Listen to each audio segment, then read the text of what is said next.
How's it going, people? Welcome to this week's episode of The Locker Room right here on Top 6 Fan TV. We have a fantastic weekend to review. And, today it's the Losers Club, dare I say it, that have joined us. Chelsea having a rough time, Mabzi not happy, Brian reflecting on that loss to Man United that brought back memories of a 30-year trophyless period, but he's still standing strong, and I'm sure he'll give us some words of confidence from the cop end, and we'll get into it right after this.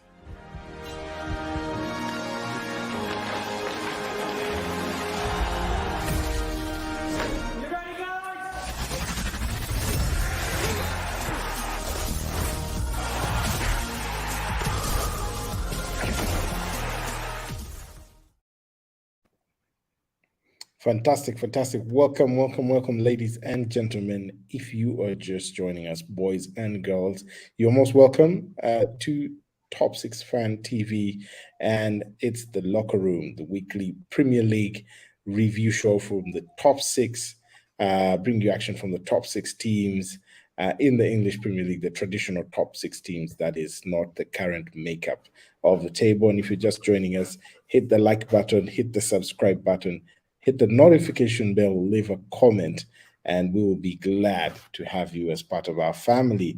And gentlemen, I'd like to welcome Brian. Brian is a Liverpool fan.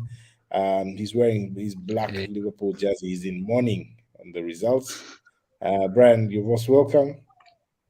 Thank you. Fantastic. And then Mabzi, Chelsea man. The bridge is also flooded at the moment. Leeds came crashing through, but I'm sure things will get better with time. The transfer window is still open, so you can continue with your usual copycat arrangement, Mr. Todd Bolly and his crew.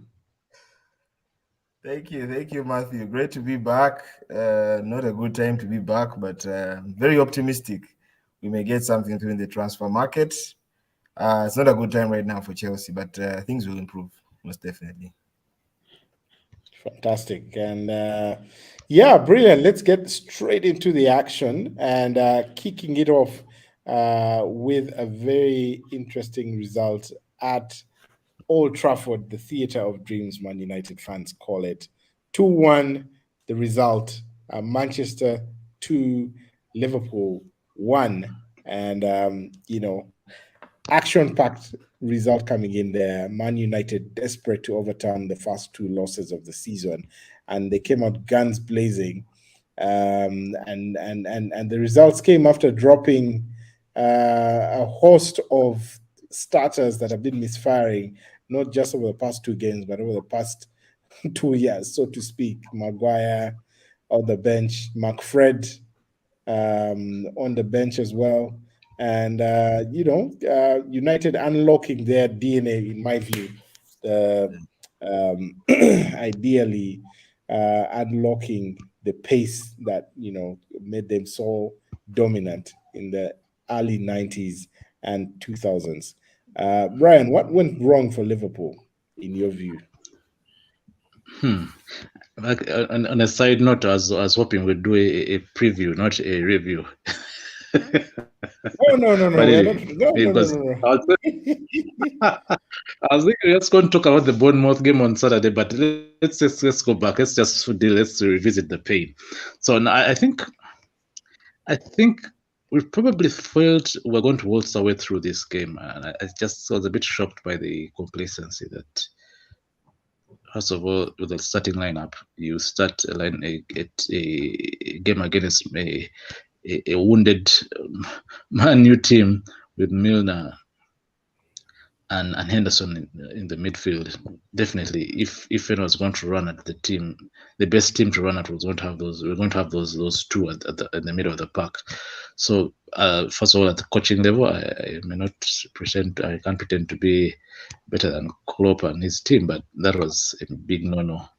Secondly, I think, and this is probably more worrying than that, because it's just a one-off loss, but the fact that I get the sense that there's a bit of lethargy, and we're going to be found wanting by a team like Man U.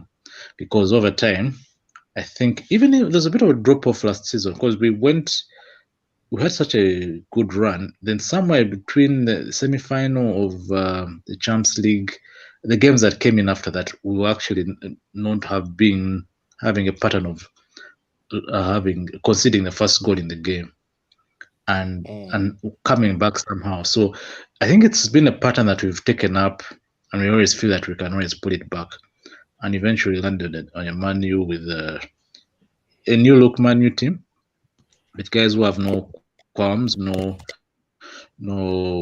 ghosts of the recent past around how we've been doing. Okay, some of them are there, but essentially the team had some chaps like that Argentine character, that terrier from who came in from, I think, from Holland, the Dutch league, the Argentine, I keep forgetting his name. All these guys so to really Is this the Man U guy? prove a point, right? Yeah. I think it's the one who's being Lisandro attacked for Martinez. his height. Yeah, Martinez. So all guys stand up and eventually we had to give way. I just saw when I saw this guy, what's his name? The winger, one was giving TAA Trent a hard time. No. Is that Sancho? Elanga? On the yes, that one, Elanga hit the post. It was just a question of time. If we continued playing at the same pace, we're going to lose, going to have a goal, concede a goal, and it happened inevitably. I have a few issues around the second goal. Still look like a glaring offside for me, but that's not good enough either way. So yeah, I'm not shocked really. I was giving one-liners during the group chat, the sports chat, which we are normally part of, and I knew that, I sensed that we were going to lose the game. I just felt it somehow. So I'm not exactly shocked. I don't like losing to Man U personally, but happens. It happens. Fantastic. And we have Ahmed that has joined us, the Spurs fan, struggling with some technical issues on his end, but you are most welcome, Mr. Spurs, the title favorites. But I'll head back to I'll head back to Mabzi, who's saying, no way, man from Chelsea. Conte starts abusing them. He does. Man, Mabzi, your thoughts on that game? I mean, Rashford and Sancho there with the goals. Those two are buddies, and they managed to finally exert their dominance. Okay. Yeah, Mathew. I think the United Liverpool game. Yes. Sorry, the United Liverpool game was just characterized by attitude and energy. I think the difference between the United that came for the Brighton game, the United that came for the Brentford game, was mainly attitude and energy. Yes. And if it's the same United team that came to the Liverpool game, I think Liverpool would have won that game easily. So I think Liverpool was shocked that they found a whole different United team. I know there were a few changes made by Ten Hag. I think Maguire was left on the bench. Ronaldo too, the big Ronaldo, CR7 left on the bench in a big game. I think it was just attitude. The biggest miss was Maguire, not so. I know the trolls are coming in for Maguire, that he finally played a good part in the United team on the bench. In fact, he was the man of the match on the bench. Man has suffered. Yeah, and I think the United team kind of ran out of steam in the last minutes. And if that game had gone on for an extra maybe 10, 15 minutes, I think Liverpool would have equalized. The energy was just too much at the beginning. Liverpool team was also not strong. I think Brian talked about starting Milner and Henderson. I was shocked that Fabinho was left on the bench because Fabinho usually steals up that Liverpool midfield. And at the end of the day, I think it's just those decisions, the difference in the United team, the energy. Even Ten Hag talked about it. He said, well, the team has not changed. The players, okay, yes, you may find Maguire. Martinez had the game of his life. But I think it's the attitude and energy they brought on the day, the atmosphere, the fact that it was the big derby, you know, that kind of energy. Intensity. Yeah, the intensity. Rashford, you know, Rashford, he's always been sulking, you know, looking at himself, not happy. But then Rashford was, you know, the Rashford we knew of old, you know, excited, moving forward, making those runs. I think at the end of the day, Liverpool was just shocked that United came with a lot of said intensity, energy, and all that, and that's what made them win at the end of the day. Yeah, no, I couldn't agree with you more. I mean, and I'll bring Ahmed into this. Ahmed, you are most welcome. If I don't know if you can hear us clearly, but we're discussing all things Man United versus Liverpool. Care to give your thoughts on the game?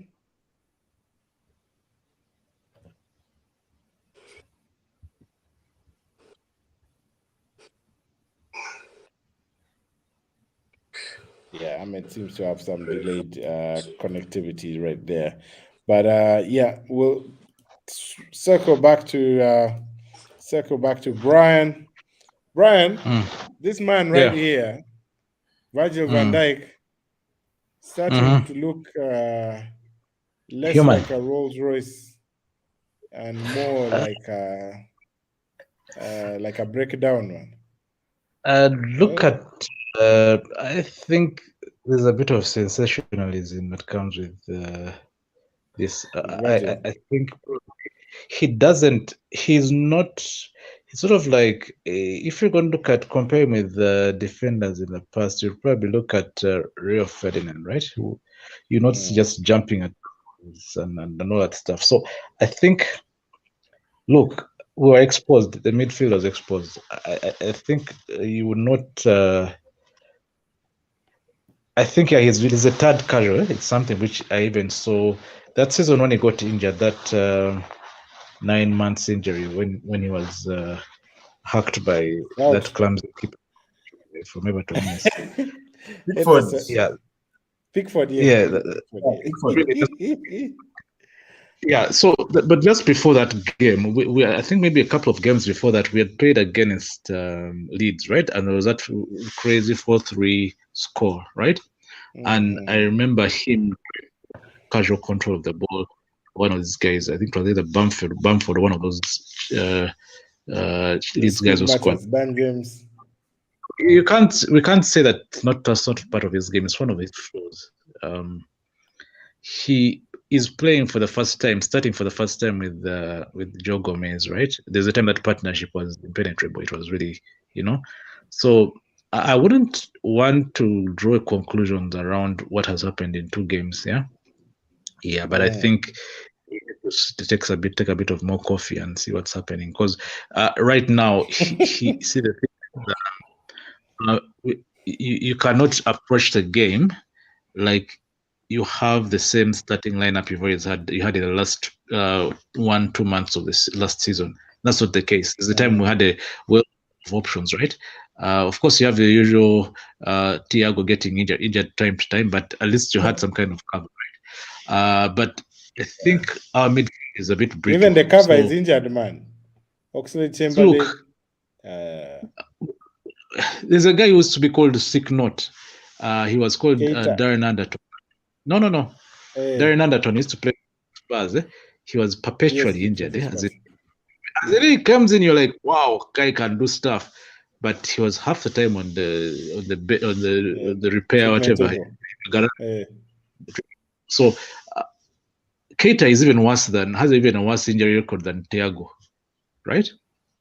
Then you have him as he's the only guy who can move, drive at in terms of dribbling. He's the only who can move, attack teams. So he's half time injured.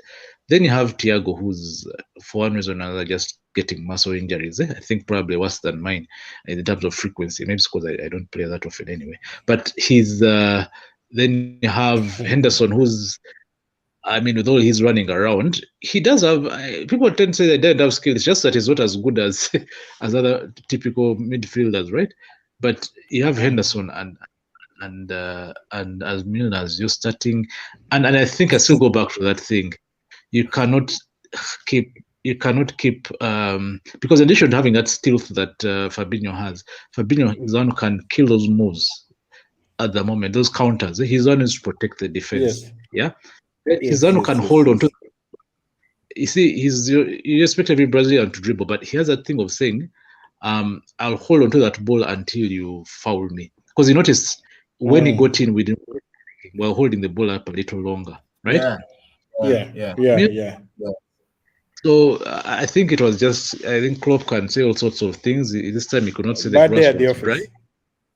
Yeah, he really got it wrong. He underestimated. He will not tell anyone officially, but I think he underestimated. Exactly. United. That 9-0 goal difference we had last season, I think, got to his head. Home and away. It was 9-0, 5-2, eh? 5-2. 5-4. It was We 9. beat them. It was 9. Real trauma, by the way. You guys were 9. And now the other thing is this. I also, there's another dimension to this, right? You have a Firmino who's kind of like dropping off. He's not as the Liverpool play doesn't do it. But you have to contend with what's the Colombian boy? Luis Diaz. Diaz hugging the line, being too far from Salah. So that interchange between positions was something which used to be typical with Mane, and I want to go out crying foul or spilled milk over Mane. Mane had wanted to go, but I think we don't have that lethal factor that we used to have last season, the previous season. It's something we're trying to understand how to play together.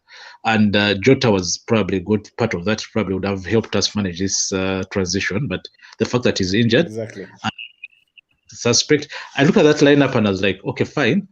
We're a bit light in terms of the team complement, but you can't start with Milan. You can't start with Milan and Henderson. That's just a big no-no. Unless you're playing against which team, by the way, the Premiership, the teams which can even a Fulham can beat you. Carabao Cup, boss. Premiership, yeah, Carabao Cup, man. That's Carabao You're playing Cup. Shrewsbury. These guys, Milner and Firmino are playing dodge and score in training, man. These guys, they train on their own. So now, anyway, so we need to bring all things Liverpool to a close. Yeah, the rant has. We'll be fine. We'll be fine. I think we have sober heads. The team has more. We have a bigger team than we had than the other season we had, where we had very thin squad. So I think we'll be better this time now. Fantastic. We will pray for you. Let me hand over to the boy from Stamford Bridge to also rant, because it was quite something at Elland Roads there. Elland Road, Leeds welcoming Chelsea, and obviously my team was also packed with a couple of Chelsea guys in fantasy, Reece James and so on. But I was shocked to see how things transpired. Leeds coming up trumps. 2-0 halftime. We're like, hey, what's going on here? And we're thinking, okay, there'll be a comeback. But alas, the two Senegalese rocks in defense. Bernard Mendy having a nightmare there for the first goal. I don't even know what. Is that playing out from the back, Mabzi? He has done that a couple of times. So who's better on the ball, Mendy or Kepa? I think Kepa is better on the ball. I don't want to admit that, but I think Kepa is better on the ball. Mendy struggles. He can't even get his range of passes. Mabzi, forgive me for interjecting here, but you know how it is in Africa with goalkeepers. Yes. The term, especially in Uganda, Jayo Subi. It's about clearing the ball. You clear the ball, you hack it up the pitch. No, you see the old adage of keepers is that you're known as a short stopper. You don't need to be good on the ball. And I think they grow up with that kind of mindset. Yet, football has evolved. Now the keeper is seen as an extra player on the pitch who can actually control, and pass the ball. But I will probably spend a lot of time ranting. We played 3 games this season. The first game was a struggle with Everton. We just barely scraped through. It was a very boring game. I'm sure it was a very boring game for the neutral. And then the Spurs game was the exact opposite. You played Drama, well. exciting. It was just a game of tactics, change of formations. Yeah, you see Reece James following his own. It was like, oh yeah, we're back. We were serious this season. We're good. And then of course the issue of VAR, and then Spurs scores a last minute equalizer, and of course the Spurs fluking. We always beat them. I wish the Spurs guy was here. You missed Ahmed. I wish he was here.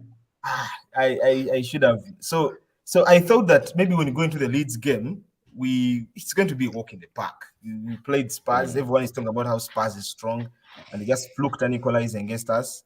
But from the get-go, when I was watching the Leeds Chelsea game, I had the feeling we're going to lose that game. And I always know when we're going to lose a game. It's the first 5 minutes that tell me that Chelsea is going to lose this game. If Chelsea is in control of the game and they are passing the ball fast and they are penetrating defenses, I would say yes, Chelsea has a good chance of winning. But in this game, yes, Sterling had a chance in the first minutes. We had a number of chances there. Mason Mount had a shot saved by Melier, but you would see that the Spurs, the Leeds United players were running, I think, an extra 5 meters faster than kilometers. Exactly. 5. At the end of the day, I think they ran over 5 kilometers on average than the rest of the Chelsea team. They were chasing that kid Aronson. I think Aronson is quite something, actually. Yeah, he's quite something. He was with the Leeds coach. I think in Salzburg. Jesse March. Yes, Jesse March. And he picked him from there. They couldn't stop running. Rodrigo was all over. Koulibaly, oh my gosh. Koulibaly probably just gave us glimpses of how old he is. If he comes up against a young team that is energetic, he's going to struggle. We struggled because Leeds knew what our Achilles heel was, and of course, a team that is going to come pressurizing up the field with a lot of energy is going to give us problems. That's exactly what they did, and of course, you saw how the first goal came in. Edouard Mendy he was looking for options. He had no options because the press was high. He tried to dribble, and then that was 1-0. We are chasing the game. Before we even settle, Rodrigo header. It just came so fast. And we never recovered from that. We never recovered from that 2-0. The guys had already, beaten us. We tried changing formations in the second half. I think to a back 4, change things around. But I think Tuchel became too desperate. I think he subbed Jorginho. And then there's this kid who started. I think he had a very bad game. Was it Gallagher? Very bad game. I think he's not ready yet. Yeah. I thought he would be. Yeah. Sorry for interrupting. I thought he would tear it up after. When he was Palace. I thought he would just be the one who kind of covers up for that because sometimes Chelsea's midfield has an issue of if you don't have Kante, that and maybe what's the Croatian guys type. If you don't have those two, there's that grip.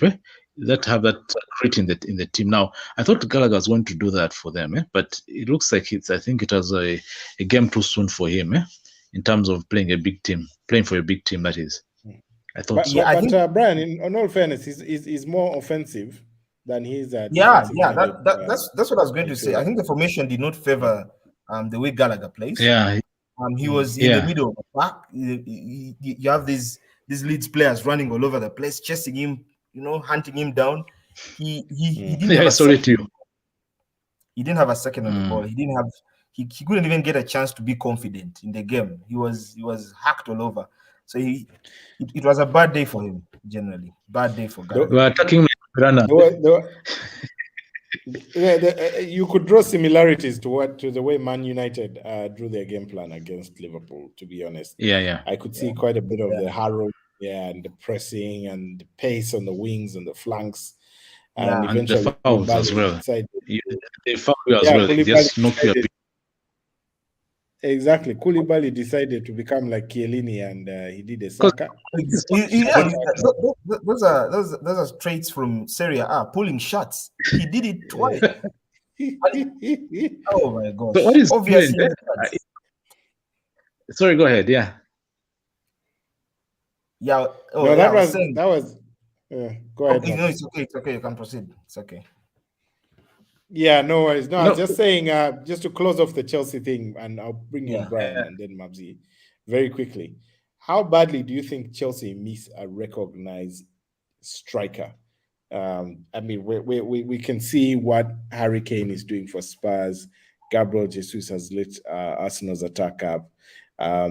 You could argue Darwin Núñez had actually added some excitement to Liverpool's attack as a replacement for Sadio Mane, and then we know Haaland is also showing quite a good bit of potential at Man City. So Chelsea seem to be the only one out of that traditional top six without a recognized striker. Even West Ham brought in, has more recognized strikers, Scamacca and Mikel Antonio in there. For me, Kyle Havertz doesn't hack it for me as a false nine, or even playing in the number 9. He doesn't hack it for me. It is no wonder Chelsea are looking to sort of bring in Pierre-Emerick Aubameyang, given that he's at his age, he'll probably give them 1 or 2 good years in there. But Chelsea, how badly do Chelsea need a recognized striker, or do they? I think there's some nuances around the way Tuchel manages his teams, because I think he's not he would.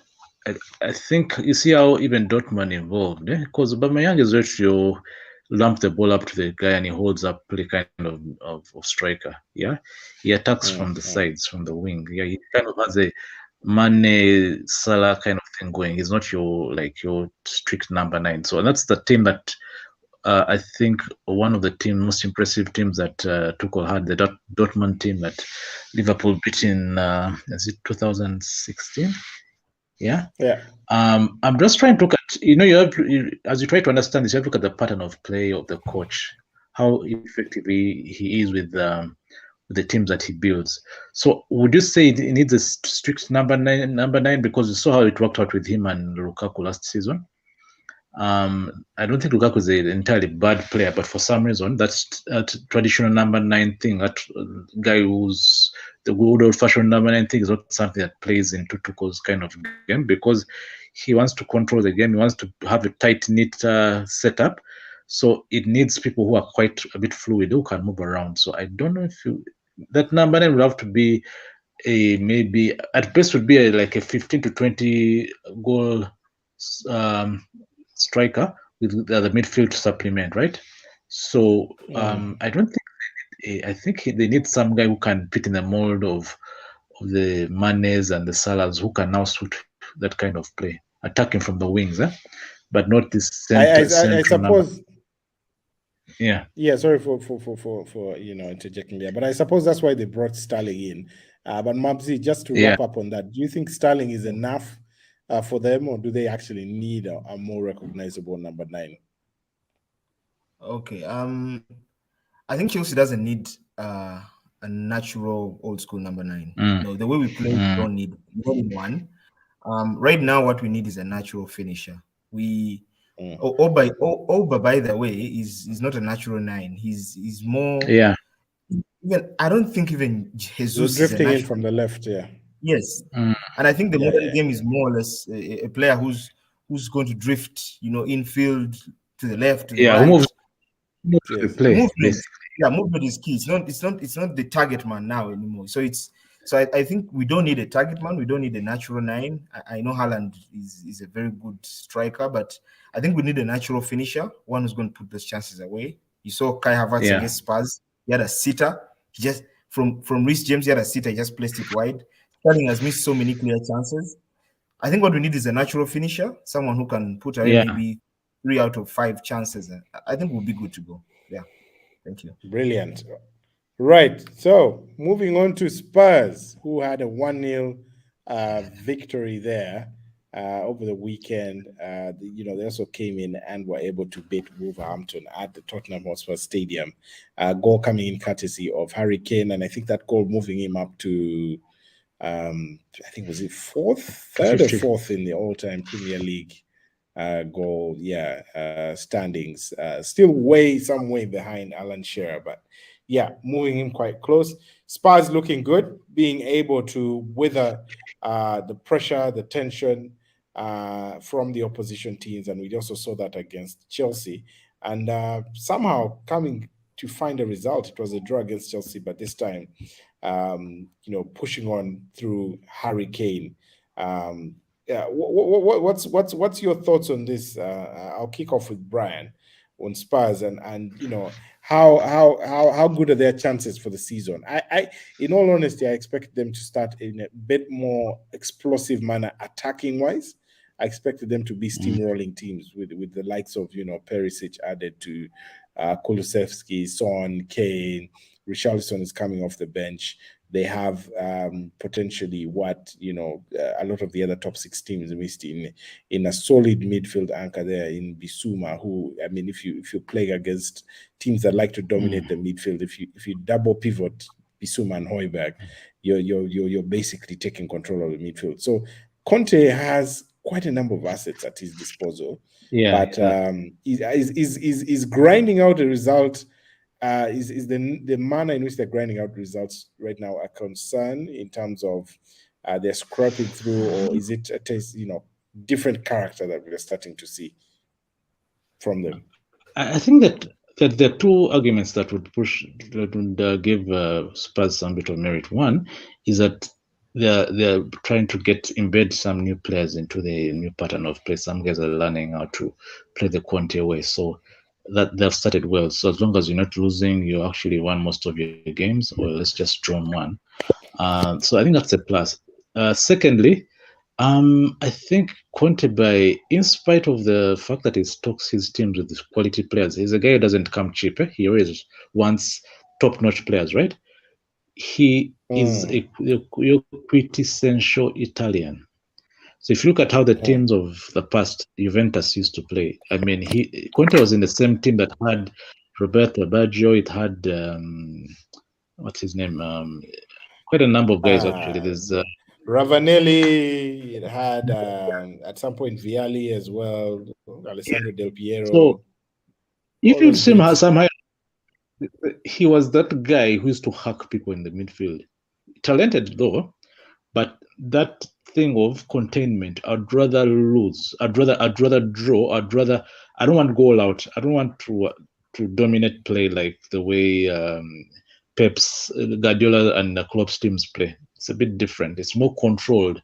I want to have skill. I don't want to just have any just runs around.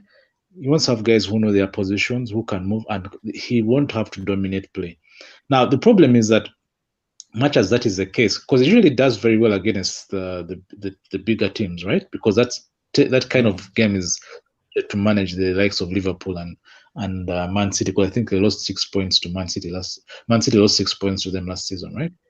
But the thing is that when you're going to play the lower tier teams, like now they're playing Wolves, and for some reason they're not trying to failing to convert or make many chances as you'd expect a team at home, such which is well stocked like Spurs to have, right? They didn't have that many chances because that thing of containment and all that stuff.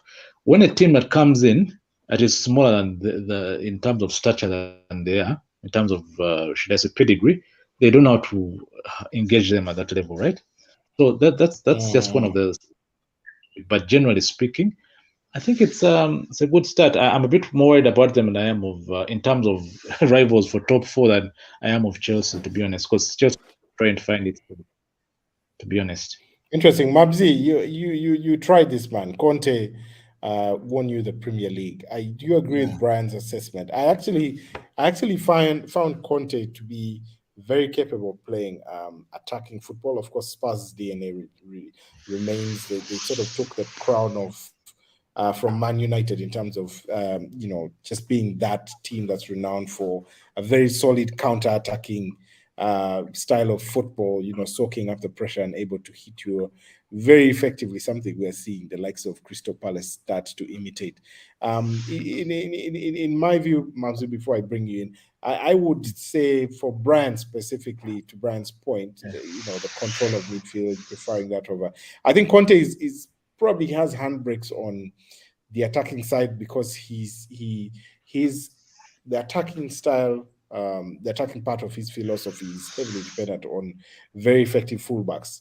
Now, I don't think he quite has the confidence in the likes of Sessegnon and Emerson Royal to provide that without leaving them exposed at the back. I don't think he's 100% comfortable with his attack.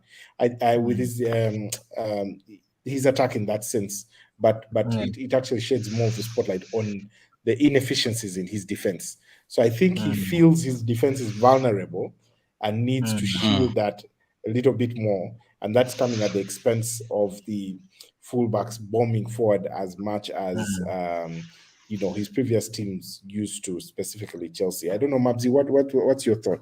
That's my analysis or my view of it. Okay, I think Conte is a very clever man. He knows, first and foremost, he knows that the season is long.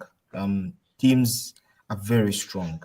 You're no longer going to get a walkover in the Premier League like it was before. I know there are teams winning 4-5-0, but the teams, the gap between the gap in strength has reduced significantly. That you're going to go to a Leeds and Leeds will hammer you. You're going to go to Wolves and Wolves will hammer you, and it will take its toll on the players. So he has a very big squad, and they know that this is a marathon; it's not a sprint. And I think because Conte is very clever, I would give Spurs a small chance. I hate Spurs. Chelsea Spurs is a very big game, so yes. I hate Spurs. And Spurs is Spurs. They always bottle things. They reach the last minute and they mess things up. Though I know last season they did me a big favor on some red team in London. And, they did me a big favor and they took the fourth spot. So the thing is, Conte is very clever, and I think Spurs has a chance because Conte is clever, not because they have good players. The players will bottle it, but Conte is very clever. They have a very big squad. He didn't buy Richarlison for nothing.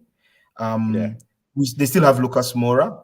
So if things go haywire, Son is not performing well right now, but the squad is big enough. And I think with that, I think I can give Spurs a chance this season to perform well, even make the top 4 again. Of course, not taking the trophy. They can't take the league.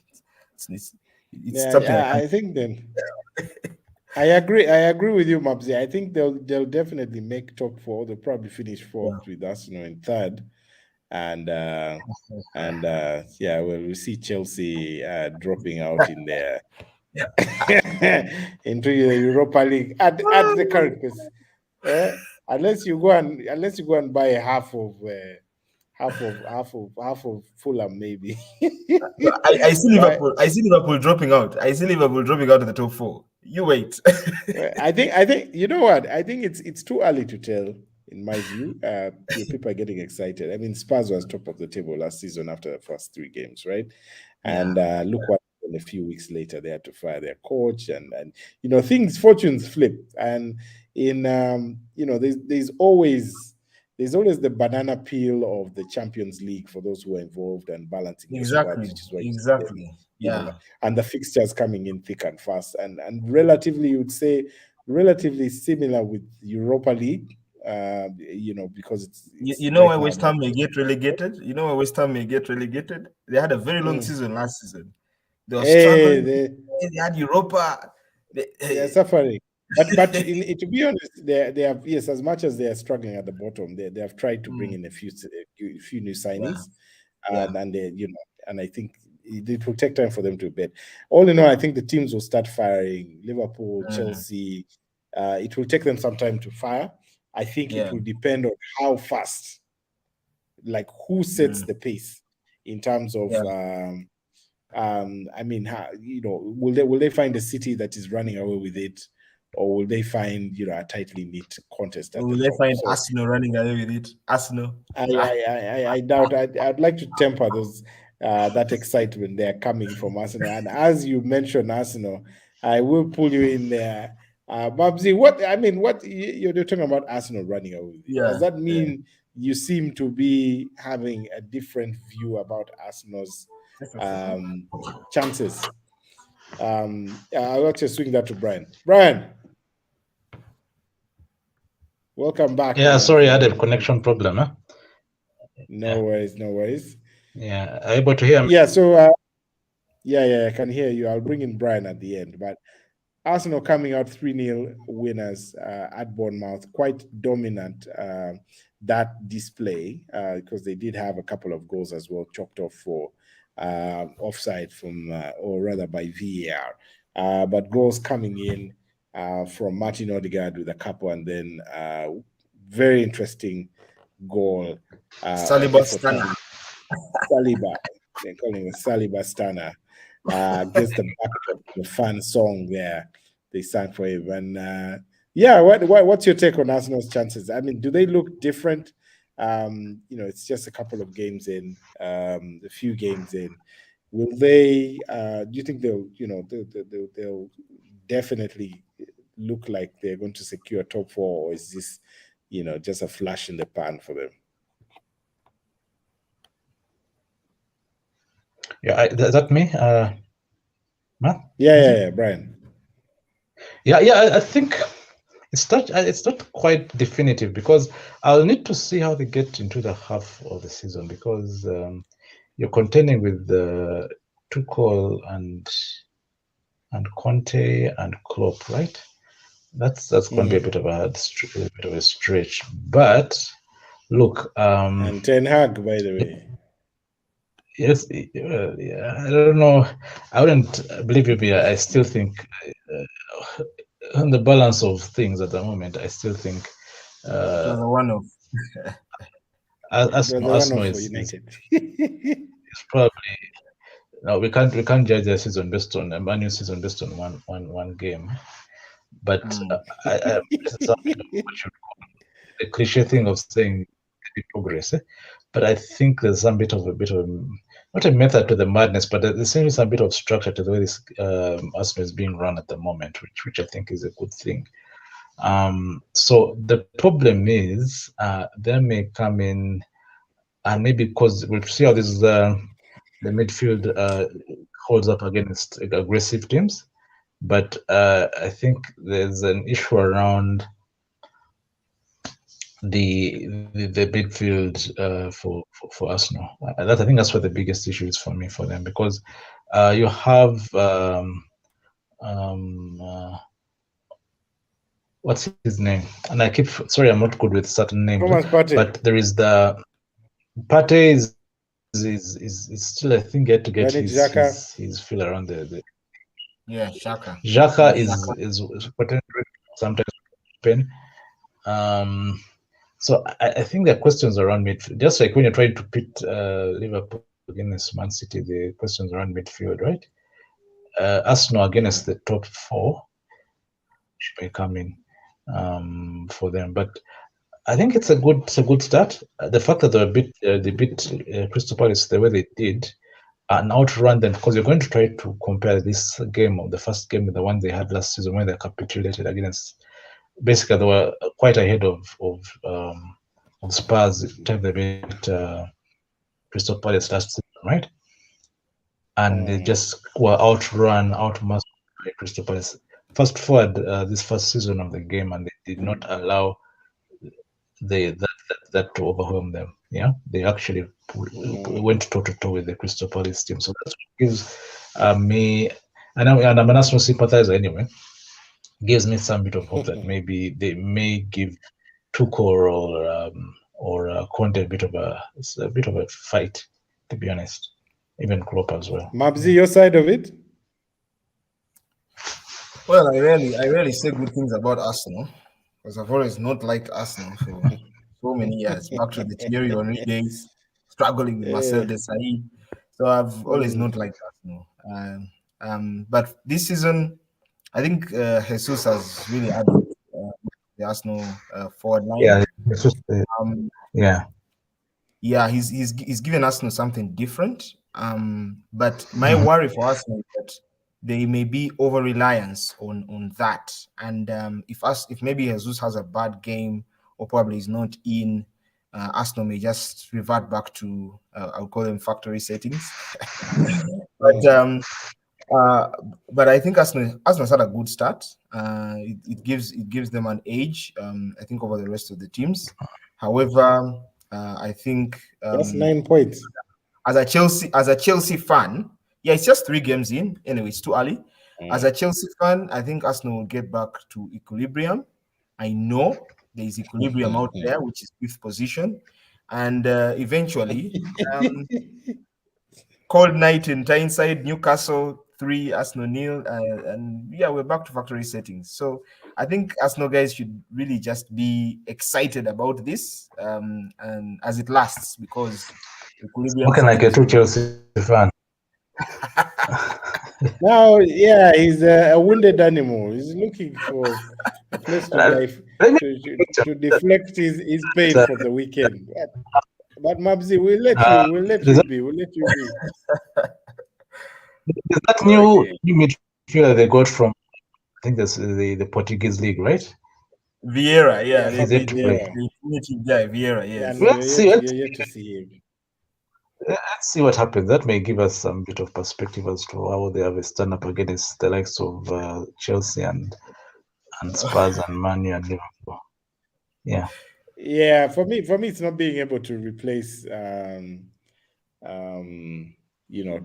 have an able replacement for Partey. I know, we have El Neni and there's Lokonga in there, but they're not just they're just not the same. When Partey is out, we are finished. I think we have defense-wise, we are now more or less solid in terms of backup and resources in there. But I still feel, you remove Partey. Is that Egyptian guy? Yeah, El Neni. Some fans used to call him. Yeah, Mohamed El Sideways. Pass side, never forward. Yes. Yeah, he's a busybody. He's a busybody in midfield. Just runs around and passes the ball. Yeah, but we'll see. I mean, this could be one of those seasons, guys, where it's just going to be one of those seasons. I think I don't think we'll see something to the level of Leicester City, but I doubt we'll see the same trend that we have seen in the last 2 years, because with the World Cup in there, you throw Champions League in there, injuries are going to play a big part. Yeah, injuries are going to play a big part. Sometimes competitiveness of the lower teams has also improved, as you've seen from the likes of Fulham. Crystal Palace looks like it's on steroids. Brighton, I mean, we can brush their results under the carpet, but they will cause teams trouble. And with that, we come to the end of the show.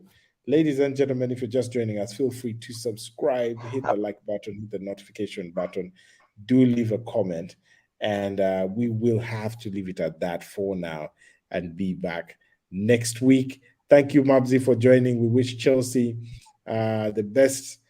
Still looking tight. Looks like you guys want to buy quite a number of players. Brian, Liverpool, I don't know. Maybe they need some glucose. Right there. The fan. We'll have to leave it at that. Have a good rest of the week, people. And thanks, Brian. Thanks, Mabzi, for joining. Ahmed unfortunately had some technical issues, but I'm sure he will be back. Very noisy Spurs chap. I'm sure we'll be back next week. Cheers. You take care, people. Stay safe. Bye-bye. Bye.